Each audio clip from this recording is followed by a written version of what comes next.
split right in the middle of restaurants. It's very juvenile. The officers were involved in this terrible crime. Right being killed on that scene. This is what's going to happen.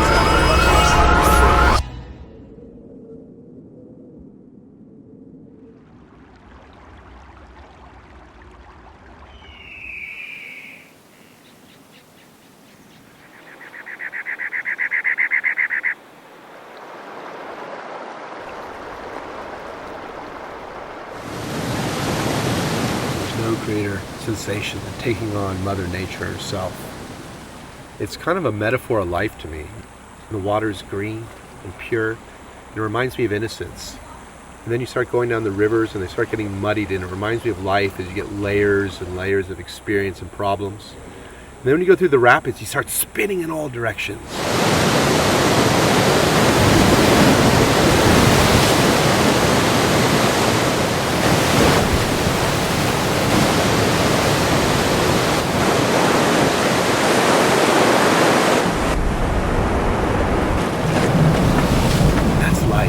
You don't know if you're going east, west, north, or south. You get lost. Then it spits you out, and you're okay. Then it starts all over again.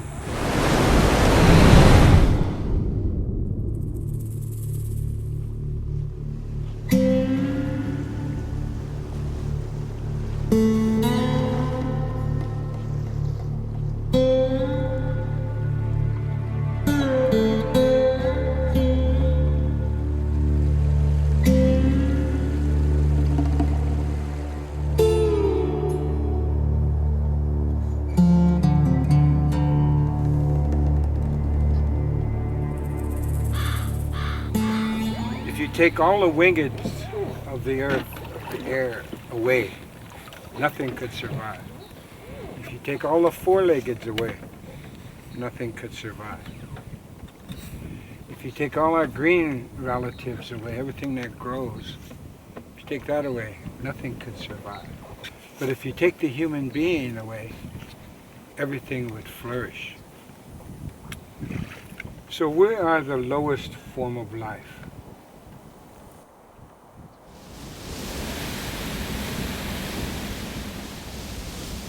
When I look at the Grand Canyon, I actually think it might be the world's largest living cathedral.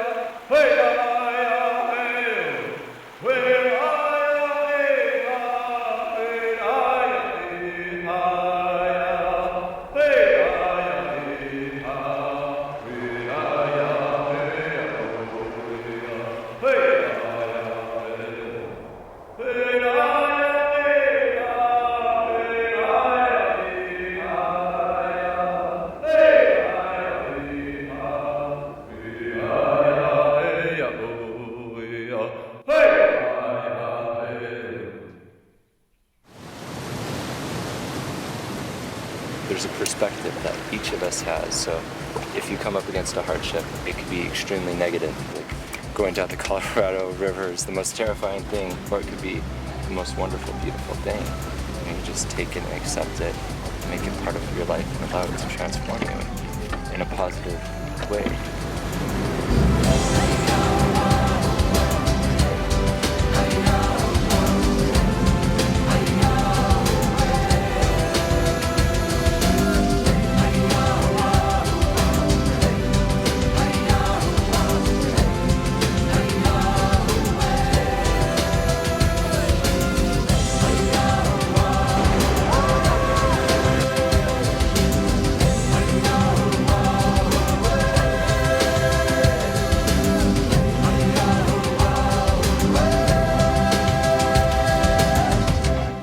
The surprise so far of this trip is I didn't know that we might be witnessing the first person ever to try to stand up paddle down the Grand Canyon. Archie Kalepa, head lifeguard of Maui, true Hawaiian warrior, is now taking on the Grand Canyon and speaking to its gods.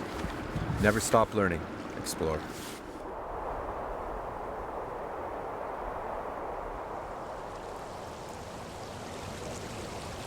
You want to learn about Hopi Zuni.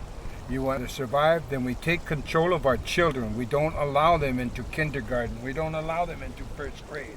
We don't allow them anywhere except in our families, in our kivas and our tioshpais and everything that is sacred and holy and good. We have to be free to do that. And that's the essence of life for all human beings, is you have to be free. If you're not free, you're going to lose everything. And you end up studying it instead of living it. I cannot stand watching my people die. And they're dying because they're not free.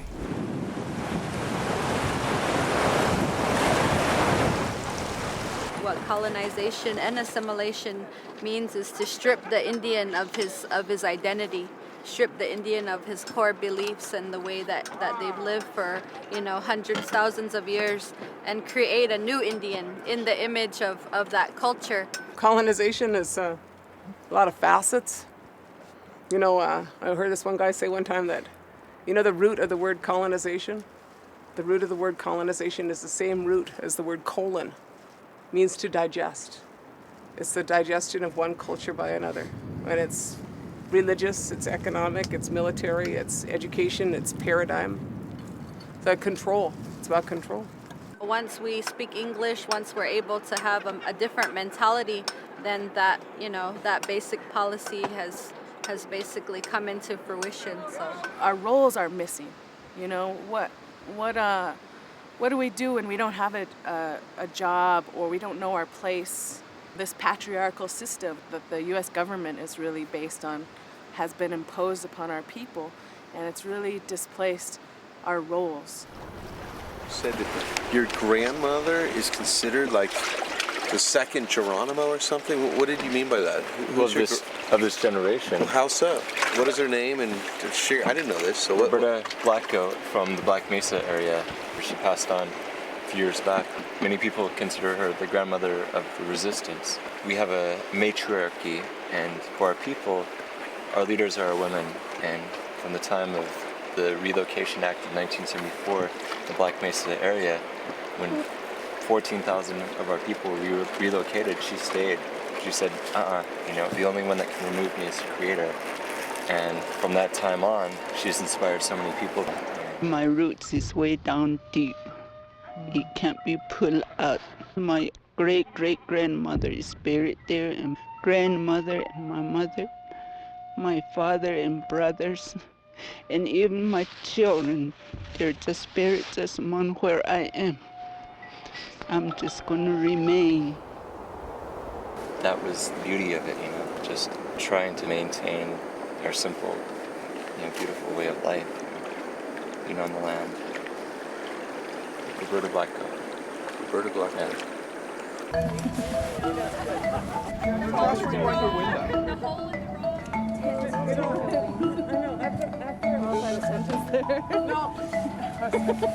Oh, sorry. I'm a little nervous. I've never done this in front of so many ladies in my life. It's not a... My grandma can do it better. She's 90. Grandma can do it better. Hey. Question. What is a reservation? Reserved. Reserved. A very important construct, because people think land that was given to Indians as land reserved under treaty. In our case, some places it's a little bit worse off, but... So they round up everyone and say this is where you're going to live now? No, it depends on the community, but a lot of time, they spend a lot of time trying to kill the Indians. Right. And then they say, well, you know what, maybe we won't kill them, we'll just isolate them, and we'll leave them there, and then we'll just steal everything else, And so then, because first they started, forcing people they put 97 Indian nations in Oklahoma for the eastern seaboard, and some of those people walk back, walk home. Like in our area, some people like the Ho-Chunks walk home from Oklahoma, walk back. So that's how it's, started. Like that was because they moved from killing to isolation, and then they moved to kind of killing on the reservation. And Charlie, one thing I want to mention is that all land or Indian territory reservations, those were lands that were deemed useless, desolate, and not rich in minerals or anything to the federal government. They thought they couldn't extract anything out of those lands, therefore they put the Indians there. And nowadays, they're finding coal all over the Navajo reservation. My grandmother would always say that the coal is the liver of the earth. And all of these elements, the river here, this is the lifeblood, this is the veins, it feeds everything. When you see that for what it is, and you respect it, because it provides so much for us. It's our life. We can't live without water. We can't live without a natural, healthy, functioning ecosystem. So when you take out the coal, what happens if we take out part of your liver, or we start removing organs and mining these things? Our bodies start to shut down, and we have difficulty.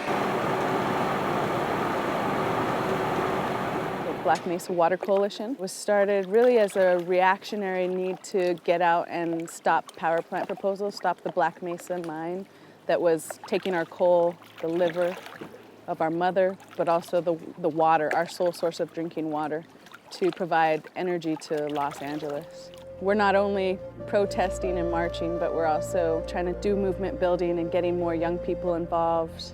We just got past the first ever Indigenous green jobs policy in our tribal government. It will create thousands of green jobs, put food on the table for our families, and give us an option outside of coal mining for our people.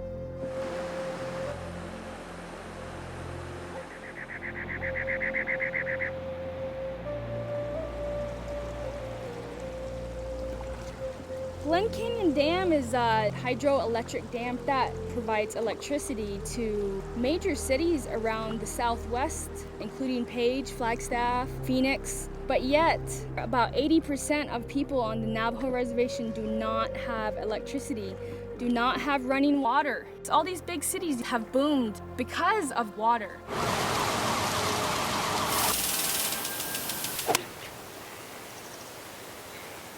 You go on the Navajo reservation, the Hopi reservation right there, the Paiute, the Wallapai, the Havasupai. We are still without electricity and wanting running water. Our water rights are going off the reservation. So, excuse me. So my grandmother has to go 50 miles for water, and we have to haul it for her. And from a water source where she has to put in a quarter. This is a common story on the reservation, not just the Navajo. So this is a story that we must remember about this water right here. It's valuable, it's gold. It's gold to people. To us natives, it's life. I had no intention of paddling down this river the whole way. But I kind of got motivated after listening to Nikki when she was crying and she was talking about her grandma still has to go get water by bucket. I could not fathom that. I was like, this is America. There's no way that's supposed to be happening. I don't know if that's how the Indian people want to live, but I think we have to help improve the standards before we go out and help everybody else around the world. You got to take care of your own first. I hope that'll happen, so that grandmas and grandpas and little ones don't have to go down to the river and fill up a bucket. I mean, can you imagine that? I cannot. Not in America. That's not right. There's a whole spiritual sense about this river. It's alive. And I don't mean what's under the water. I mean the water. The water is alive.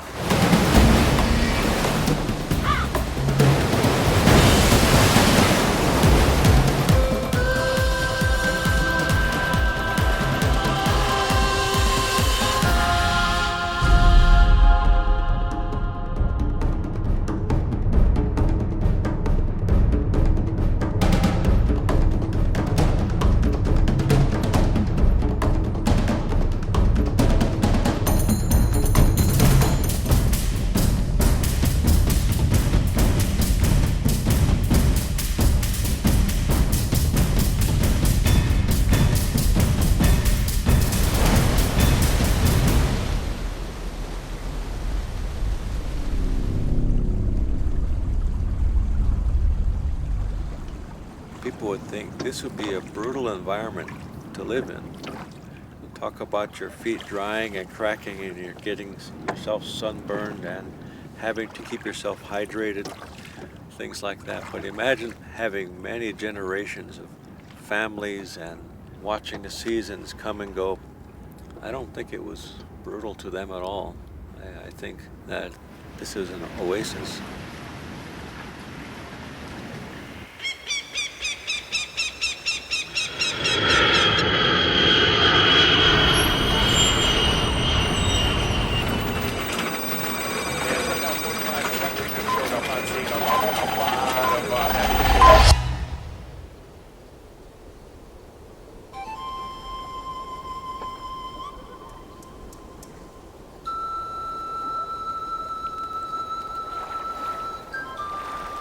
You see so many figures in the rocks, faces, eyes, noses. Life itself is just carved in. There's so much wisdom in these walls.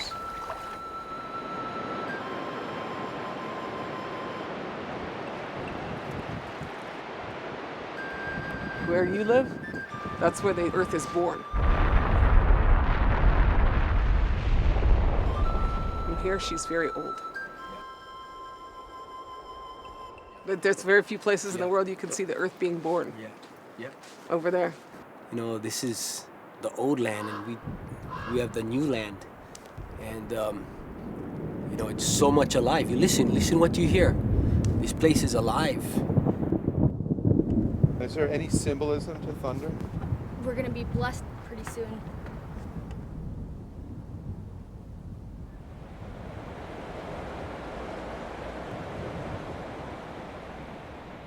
Language is part of the identity.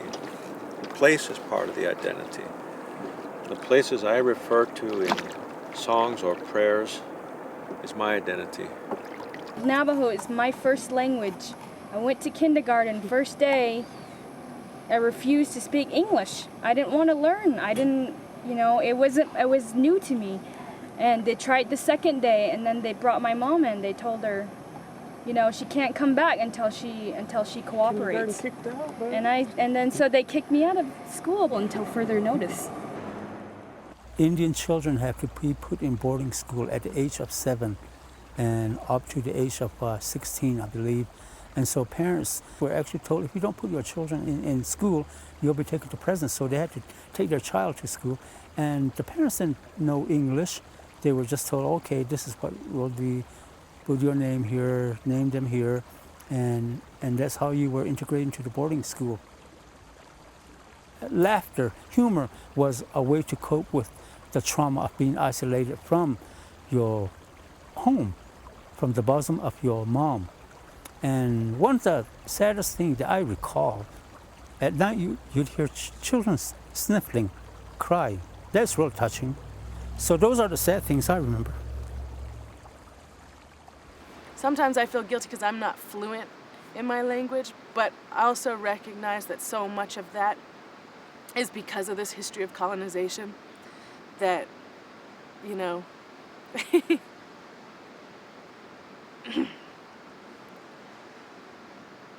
sometimes I feel real bad that I don't speak fluently. It's a sign of the history. Some of those things don't get passed down because of those things that we have to survive. Our fluency in our language is almost now extinct. Without our language, we cease to be who we are.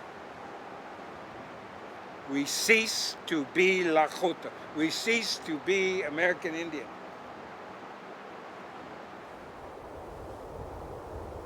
From a cultural aspect, I've known for many years that the issues between the Hawaiians and the Native Indians are the same, and actually they've been fighting it for a lot longer than we have.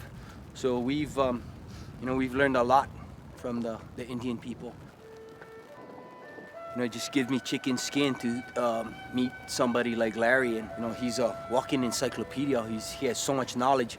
You know, in my homeland, we call people like that, we call them our kapunas, our elders. You know, I just want to thank people like Larry for allowing me to to enjoy the beauty of this place, because that's what it's really all about. When you do come to a place like this, you treat it with respect. And you know, even like the ceremonies that we had, like the offerings in the morning, we're the same, because we do the same thing back home. Every time we pick a plant for human consumption, it is in all of our cultures to make an offering and to say thank you for letting us pick you. And we have to be careful about how we pick. We just can't bunch it up and pull it out. That's rude. That's very disrespectful. We have to pick it in a certain place and pray for it in a different place. Hawaii, the same thing. Hawaii, it's the exact same thing. When they have the hula ceremonies, they go into the mountains and they pick the flowers. We make an offering before we even start picking. You know, it's just really strange that we come from almost two different worlds, but we live very similar philosophies.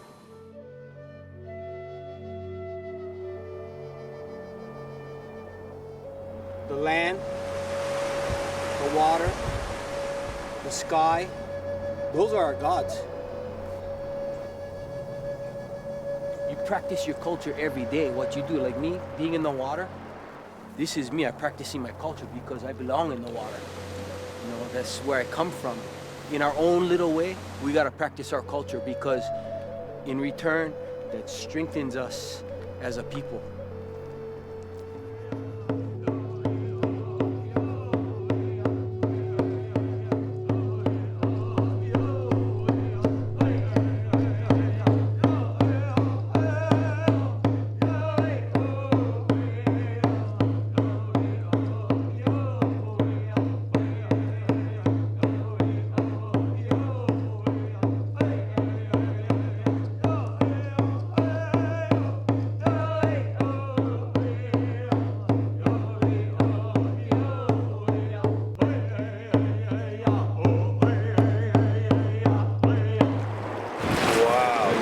Like a pool. It does.